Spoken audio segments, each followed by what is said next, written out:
Well, I think that Costa Rica has been extremely successful recently in terms of achieving some important conservation and environmental targets because Costa Rica has been consistently doing something which is extremely important, which has been investing in our most valuable resource, which is the human resource.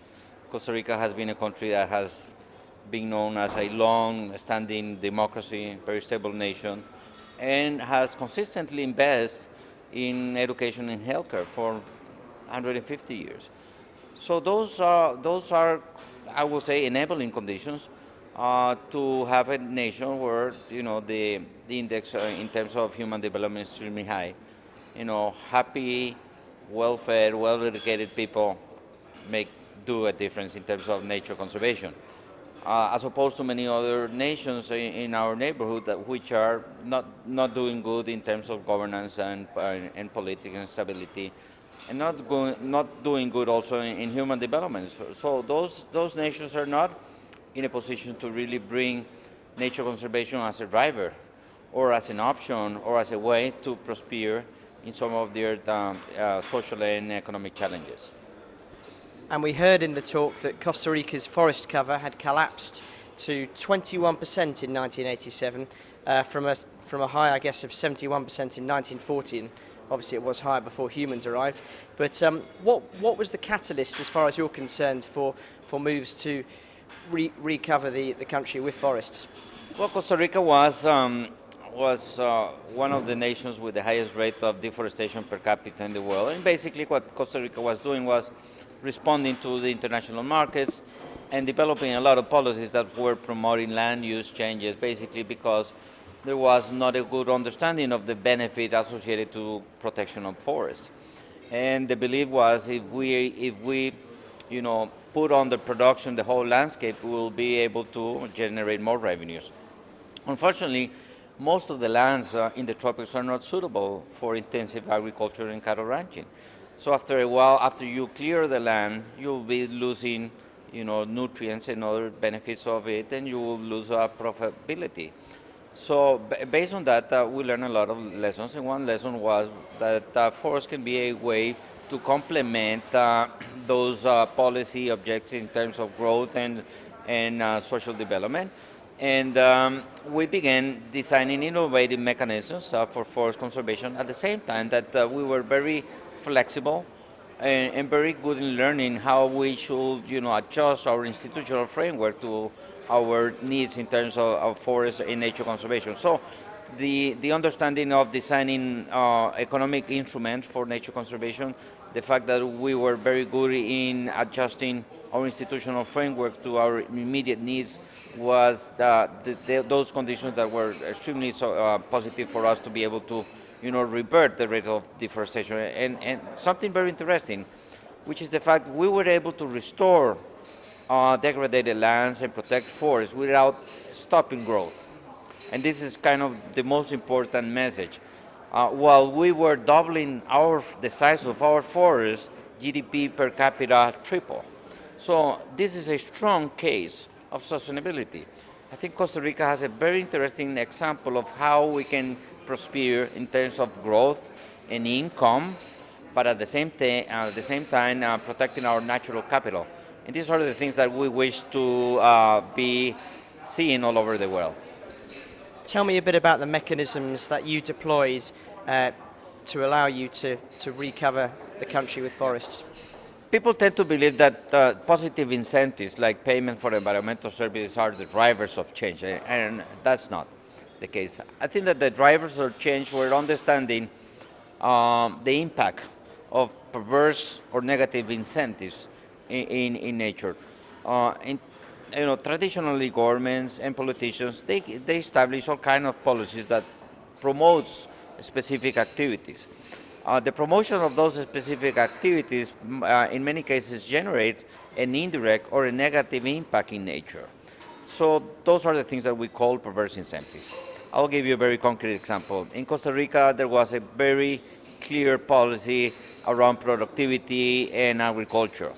So the idea was putting land under production. So land that was not under production in terms of agriculture and cattle ranch was taxed. and the land that was not on the production most probably was with forests. So people who were owning forests had to pay a tax because his property, his farm, was unproductive. That's a typical perverse incentives. So most of the effort that we did in in the 80s was addressing all of those perverse incentives and creating positive incentives. And that needed a lot of effort in Congress, passing regulations and new laws. And that was probably the most important effort that we launched. Now the issue of perverse incentives is very well understood worldwide. Subsidies, tax breaks, and direct payments may be perverse incentives to nature. The second element is something which I already mentioned, which is the fact that while we were addressing those driver of biodiversity laws and forest laws, we began to redesign our institutions. And we were very good in the transformational effort. And our institutions reflects more the landscape approach than working on silos. Most government works on silos in terms of the natural capital. They work on protected areas or for services or land development agencies, and they don't complement, and they don't coordinate, and they don't collaborate. Well, in Costa Rica, we saw the need to, transform our institutions, merging, in some cases, merging many of them into one, so they can, be able to see from the policy perspective, from the development perspective, they can see the whole landscape. Um, the Ministry of Environment is another good example. In Costa Rica, the Ministry of Environment is Environment, Energy, Mines, and Water. So we don't have three different ministers trying to impose their agenda within each other. We have one agency and one minister who has kind of a broader, bigger vision, and that has helped us to be extremely more coherent in the way we set our policies and the way we impact through our policies. How did you manage to get the finance ministry on board? Because in the UK, the energy and the climate ministry are and the environment are maybe not all in the same ministries, but they work closely together. But it seems the biggest stumbling block in the UK and other countries is always finance. How did you get the finance ministry to come on board? Well, we did what the UK has been doing very well recently in terms of, doing the economic cases for climate change and nature conservation. The Stern report is probably the best example, and has a global repercussion and has influenced many decision-making processes. The Stern report basically told us the economics of climate change. It told us about the market failures and the cost of not taking action. Well, we did that back then in Costa Rica, probably on a very small scale, local, but local way. But we did basically the same thing. We felt that we were not able to transmit and influence the decision from Treasury and the Minister of Finance because we were not speaking the same language. So the first things that we did in the 90s was generate a lot of economic information about the benefit of protecting nature, the contribution of forests through their environmental services to the local economy, to specific sector. For example, I remember we did a lot of economic studies about the contribution of forests in water production for hydroelectricity. So we made the economic case. We can produce our energy with water, or we can import fossil fuels. It was, it was a good approach. It was extremely positive. And at the end, we were able to educate Treasury in terms of, nature generates a lot of benefits, and those are not accounted for. But if we had very concrete cases, we were able to succeed in many of our efforts. So I think that those are the lessons. Nowadays, Treasury and central bank finance authorities in Costa Rica are very much aligned and educated in these terms. And this has gave us the great opportunity to be, upscaling and improving the work that we've been doing. We've been concentrating on forests. Now, those institutions and those instruments allow us to think really serious on sustainability, on a low carbon economy. Those are major challenges and objectives that we're pushing for. I mean, you make it sound very simple and straightforward, but was it that easy? Were there big battles along the way? Well, yeah, definitely I'm making it to look very easy. Costa Rica is no different than in political terms, not different than any other countries. We got a Congress with 8 parties. Two-thirds of those parties doesn't want the central government to succeed in anything, and they consistently block things. But we had a couple of things in our favor. One is, this well-educated middle class that is a major force in terms of public opinion, in terms of influencing the decision makers. And policymakers, they respond one way or another to their expectations and to their will. That was an element that was extremely important. And the other was making the economic case. I mean, if you make a strong economic case, why we're protecting nature, because, and what are the benefits of protecting nature, there may be little weight in the political counter-arguments to that. So we were able to do it. Also, the other element which was really positive was that this effort took us 5 or 6 administrations. I mean, 5 or 6 governments, 5 or 6 presidents, 5 or 6 ministers. But in Costa Rica, there's a lot of stability within the public service servants system. So the minister changed, but the people keep on working in the same institution. So they kind of generate an institutional policy towards some of these issues. And this has gave us a lot of things. The other element is that, even though we change government, the environmental policy maintains to be the same. So there's a lot of continuity within governments, and that gave us a lot of things. But yes, we feel frustrated not to be able, where we may be as a nation. Costa Rica should be right next to Singapore, a green Singapore. I mean, a low carbon economy Singapore. If it wasn't for domestic policies and the conflicts within politicians, I mean, it's complex. It's a democracy, and in a democracy, things are very complex, and not always what the executive branch wants to do can be done, because there's all kind of political interests around the politics. You said a couple of, many interesting things in your talk. One thing I thought was very interesting was saying that countries, particularly developing countries, cannot rely on finance being provided to them in order to green their economy and make that transition between the fossil fuel heavy economies and the future. Could you kind of elaborate on that? Because that struck me as a very interesting and perhaps controversial point. Well, definitely we cannot compare Costa Rica with some of those fallen nations. I mean, there's a lot of nations which are trapped under extreme circumstances which are extremely difficult. And ODA, assistance for development, is extremely important.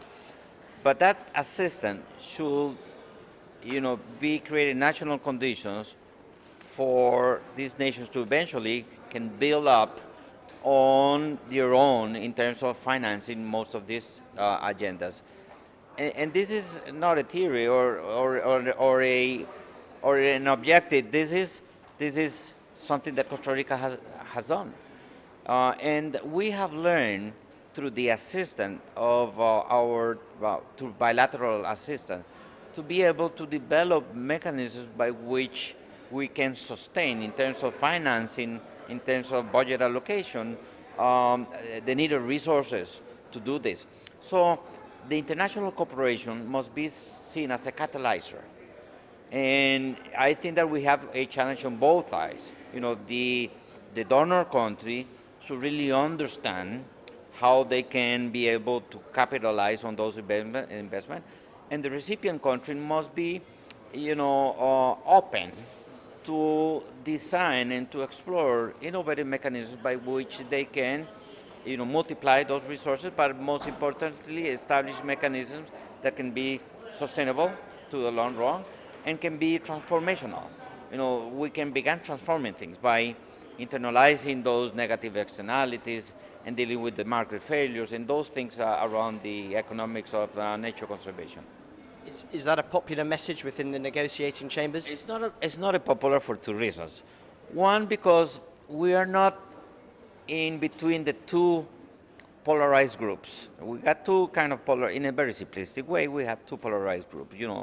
Developed nations, which are seen, has been traditionally donor nations, and developing nations, which has been as beneficiary nations. And they got this major agenda that they have agreed that is called the Aichi target. These are the conservation, sustainable development targets that has a high cost. Developing nations wants developed nations to pay the cost of fully implementing. And developed nations are not in a economic and political situation to really, step up and do that investment. So this means that there should be a middle point.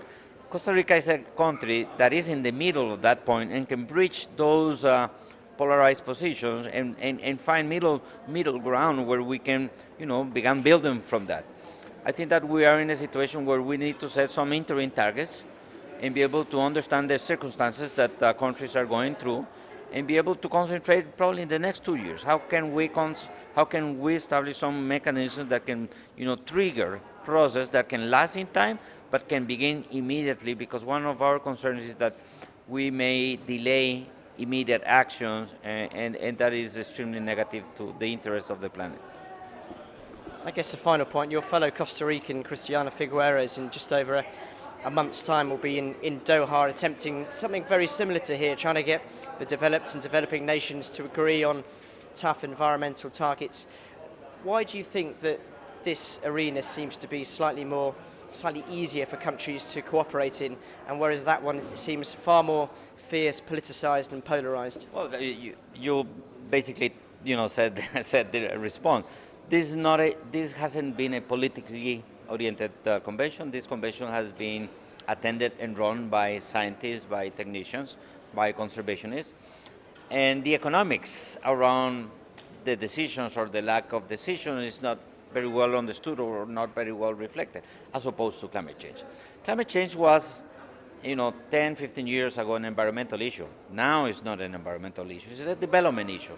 And that is why it has become so contentious. Also, climate change is an issue of development and growth. And most nations see immediate actions to revert climate change as a way to put brakes on your growth. And in a sense, that is what we want. We want a break, but at the same time, a new model where we can continue growing, but based on a low carbon economy.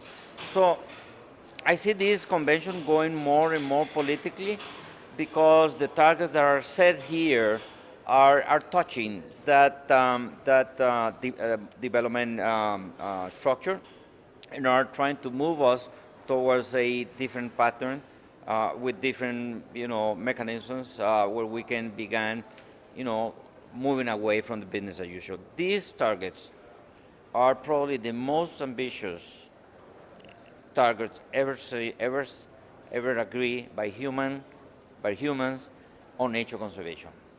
In climate change, we don't have any agreement or any target so far. We have some aspirations, and we need strong, solid agreements that can transform those aspirations into concrete actions and impacts. Here we got a set of targets which are really good, but we have all kinds of challenges, and the most important challenge is nations coming together through mechanisms by which we can work together and implement actions that are productive and fruitful for everybody.